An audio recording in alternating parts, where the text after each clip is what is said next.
मेरा दिल का प्राण है, मेरा दिल का है सीना, मेरा दिल दिल मेरा दिल दिल मेरा दिल दिल दिल दिल दिल दिल दिल दिल दिल दिल दिल दिल दिल का प्राण है, मेरा दिल का है सीना, मैं दवाई तुम्हारे लगी, चले चलो मदीना, मेरा दिल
जब हुस्न का उनका जलवा था अनवारी का आलम क्या होगा, जब हुस्न का उनका जलवा था अनवारी का आलम क्या होगा, दीदार का आलम क्या होगा, दीदार का आलम क्या होगा, हमारी को दिखा दो राजा मैं मदीना, हमारी को दिखा दो राजा मैं मदीना, बेशक बना ले आका, बेशक बना ले आका, ना होगा हमारी मदीना मदीना आगा बनो मदीना मदीना मदीना बोलो मदीना मदीना मदीना आगा बोलो मदीना मदीना मदीना जवाने का जलवा जमदारी कारी क्या होगा, जवाने का जलवा जलवा जलवा जलवा जलवा जलवा जलवा जलवा जमदारी कारी क्या होगा, कोई बिना के बिके दीदार का आलम क्या होगा, दीदार का आलम क्या होगा, हमारी को दिखा दो राजा मैं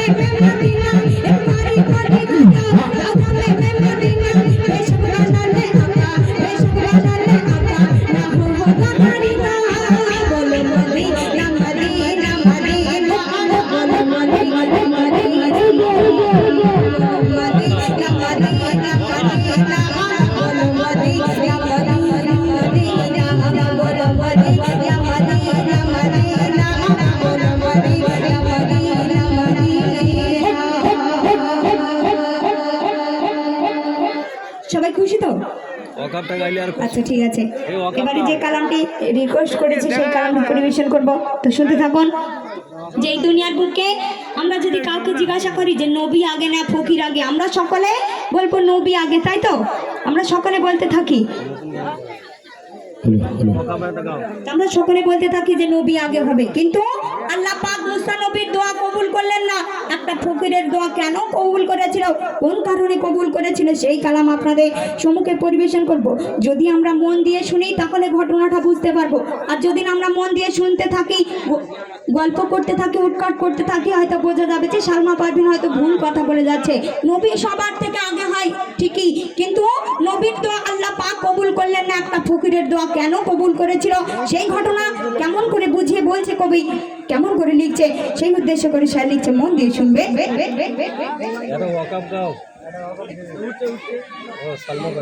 ফকির আগে নাঙ্গা নবী আগে গে তো শুনো শুনে কেউ বুঝে না রে গে। ফকির আগে নাঙ্গা নবী আগে গে তো শুনো শুনে কেউ বুঝে না রে গে। এক নারীর ঘরে উচ্চা প্রশ্ন করে, এক ফকির দেখো তার দোয়া করে গে। ফকির জঙ্গলের ধারে মুসা তুই বাগাড়ে দুজন দোয়া করে, ও আল্লাহর দরবারে। ফকির আগে নাঙ্গা নবী আগে গে শুনো শুনে কেউ যে ওনারে রে। একটা দুঃখিনী নারী একদিন মুসা নবীকে ধরে বলছে যে মুসা নবী, আমার অনেকদিন বিয়ে হয়ে গেছে, আমার কোনো সন্তান হয় না, তুমি তো আল্লাহ পাকের সঙ্গে ওই তুর পাহাড়ে উঠে সরাসরি কথা বলো, আমার গিয়ে একবার জিজ্ঞাসা করো আল্লাহ পাককে যে আমার কোনো সন্তান হবে কিনা। যখন মুসা নবী তুর পাহাড়ে উঠলেন এবং আল্লাহ পাককে প্রশ্ন করলেন, ও আল্লাহ, অমুক একটা নারী আমাকে এসে জিজ্ঞাসা করলো তার কোনো সন্তান হবে কিনা। যখন এই কথাটি জিজ্ঞাসা করলো, আল্লাহ পাক সরাসরি বলে দিল, গো মুসা নবী, ওই নারীর গর্ভে আমি কোনো সন্তান রাখিনি, তার কোনো দিনও সন্তান হবে না। মুসা নবী রাস্তা দিয়ে হেঁটে যাচ্ছে, আর ওই নারীটা মুসা নবীকে যখন জিজ্ঞাসা করলো যে ওগো মুসা নবী, আল্লাহ পাক কি বলেছে কই আমাকে জানালে না তো, তখন মুসা নবী বলছে, ওগো নারী, তুমি দুঃখ করো না, আল্লাহ পাক সব ফুলে কিন্তু ফল দেয় না, তেমন তোমার কোনো সন্তান হবে না, তুমি দুঃখ পেও না। তারপরে কি ঘটছে সেই উদ্দেশ্য করে সে লিখছে, শুনুন। এক দুঃখিনী নারী মিনতি করে মুসা নবীকে ধরে, তুমি আল্লাহর সাথে তোর পাহাড়ে দেগে কথা কও সারা সগরে। আমি বিরান বাগান নেই কোনো সন্তানে, কত বছর কেটে গেল এই দুঃখীর আর মান চাই যে সন্তানে, এ কথা আল্লাহকে বলো।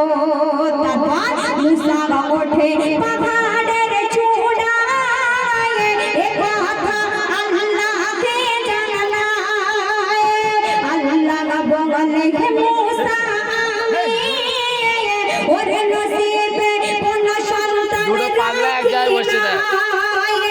এই কথা শুনে মনে মনে নারী রাজারি পাগড়ে, ফকির এসে বলে সন্তান হবে তোমার ভাগড়ে। কি করে একটি রুটি একটি সন্তান রুটি দিলে মরে, আর দুটি রুটিতে রুটির সন্তান হবে তোমার ঘরে, হবে তোমার ঘরে। মোরার লাগা কিনা করে দে পারে, ফকির জঙ্গলের ধারে। যখন মুসা নবী ওই মেয়েটিকে বললো, আল্লাহ পাক তোমার গর্ভে কোনো সন্তান রাখেনি, তার তোমার কোনো সন্তান হবে না। ওই মেয়েটা অনেক দুঃখ পেয়ে গেল, কাঁদতে কাঁদতে যখন খেতে বসে গেল, রাস্তা দিয়ে একটা ফকির হেঁটে হেঁটে যাচ্ছে আর বলছে, যদি কেউ আমার ক্ষুধা নিবারণ করে, যদি কেউ আমাকে একটা রুটি দেয়, সেই একটা রুটির বিনিময়ে একটা সন্তান হবে। তখন ওই নারীটা নিজে না খেয়ে দৌড়াতে দৌড়াতে ওই ফকিরের কাছে গেল আর বলছে, ফকির বাবা, তুমি যে কথাটি বললে সেটা কি সত্যি হবে? তখন ওই ফকির বলেছিল, আমি আল্লাহ পাকের কাছে দোয়া করব, যদি তুমি আমার ক্ষুধা নিবারণ করতে পারো, আমি আল্লাহ পাকের কাছে দোয়া করব, আল্লাহ পাক নিশ্চয়ই আমার দোয়া কবুল করবে, তোমার কিছু না কিছু একটা হবে। তো এই যখন বললো, ওই নারীটা নিজে না খেয়ে দুটো রুটি সেই ফকিরকে খাইয়ে দিল, আর 2 বছর ঘুরতে ঘুরতে সেই নারীটা দুটো সন্তান হয়ে গেল। আর মুসা নবী যখন রাস্তা নবীকে ডেকে বলছো, গো নবী তুমি তো বলেছিলে আমার গর্ভে নাকি কোনো সন্তান হবে না, কোনো দিন আমার সন্তান হবে না, তাহলে এই দুটো বাচ্চা কেমন করে হলো? মুসা নবী রেগে গেল আর তুর পাহাড়ে উঠে আল্লাহকে কি বলছে সেই উদ্দেশ্যে কোষায় লিখছে, শুনো। দুটি রুটি নিয়ে নিজে না খেয়ে ফকিরকে খাওয়ায়, আর ফকির বলে ধরবে ফুলে গে তোর বিরান বাগিচায়। নেবি বলছে এই কোনো সন্তান পায় ভগবানে প্রতিবেশীর লাঞ্ছনা, ফকির যা বলে যায় বছরে ঘুরে পায়ে দুই চাঁদের পানা, দুই বাচ্চা নিয়ে সেই মেয়ে দাঁড়ায় পথের ধারে, যে পথ দিয়ে ওই মুসা যায় দূর পাহাড়ে, আর দেখে সবই মুসা নবী অবাক হয়ে কয়, কি কয়? আরে বলো বলো আল্লাহ বলো এ কেমন খবরে কয়, আমি নবী আমার দাবি কেন ফিরালে মরে, এক ফকিরের দোয়া কেন নিলে কবুল করে, তুমি নিলে কবুল করে, বলো বলো এ ভাই কেমন করে ফকির জঙ্গলের ধারে। মুসা নবী অনেক রাগী মানুষ ছিলেন, তিনি তুর পাহাড়ে উঠলেন এবং আল্লাহ পাককে বলছো, গো আল্লাহ তুমি কেন আমাকে মিথ্যুক বানালে? তুমি তো বলেছিলে ওই নারীর গর্ভে কোনো সন্তান নেই, তার কোনো দিনও সন্তান হবে না, তাহলে কেমন করে এই দুটো সন্তান হলো? তুমি কার দোয়া কবুল করলে? তখন আল্লাহ পাক বলল, গো মুসা আমি এক ফকিরের দোয়া কবুল করেছি। মুসা নবী বলল, কেন ওই ফকিরের দোয়া কবুল করলে? আমি নবী হওয়ার সত্ত্বেও তুমি আমার দোয়া কবুল করলে না। তখন আল্লাহ পাক মুসা নবীকে বলছো, গো মুসা নবী তোমার ডান হাতটা বাড়িয়ে দাও। যখন ডান হাতটা মুসা নবী বাড়িয়ে দিল, আল্লাহ পাক একটা থালা এবং একটা ছুরি মুসা নবীর হাতে দিয়ে দিল, আর বলে দিচ্ছে ওই পৃথিবীর বুকে অনেক মানুষ আছে, যদি তুমি ওই মানুষের শরীর থেকে একটু গোশ এবং একটু রক্ত এনে আমাকে দেখাতে পারো, তাহলে আমি তোমার এই প্রশ্নের উত্তর দিয়ে দেবো, তুমি পেয়ে যাবে।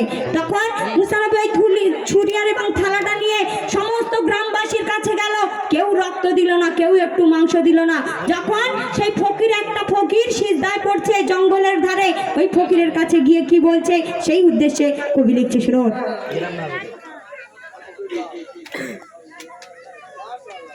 এক থালা ধরি এক